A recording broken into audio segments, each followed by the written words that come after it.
क्या आप जानते हैं कि पित्ताशय की थैली में पथरी यानी गॉल स्टोन्स कैसे बनते हैं?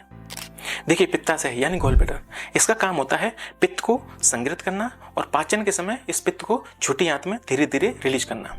ये जो पित्त होता है यानी बाइल होता है, ये लिवर में बनता है। इसके 3 कंपोनेंट होते हैं, बाइल साल्ट, बाइल पिगमेंट और कोलेस्ट्रॉल। नॉर्मली लिवर जब बाइल बनाता है तो इतनी मात्रा में बाइल साल्ट होते हैं कि वो कोलेस्ट्रॉल को डिजोल्व कर सकें।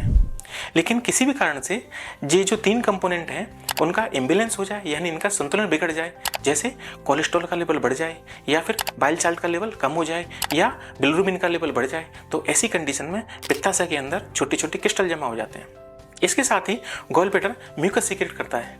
इस म्यूकस की वजह से जो सारे क्रिस्टल हैं वो एक साथ जमा हो जाते हैं और धीरे धीरे स्टोन का साइज बढ़ने लगता है और स्टोन हार्ड हो जाता है।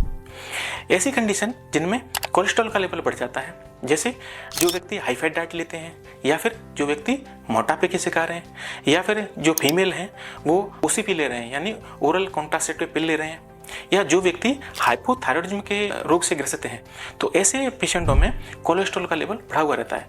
इनकी वजह से पेशेंट को कोलेस्ट्रॉल गॉलस्टोन बन जाते हैं। दूसरी कंडीशन है हेमोलाइटिक एनीमिया। ऐसे पेशेंट में बिलिरुबिन का लेवल बढ़ जाता है, उसकी वजह से पित्ताशय के अंदर पिगमेंटेड गॉलस्टोन बन जाते हैं।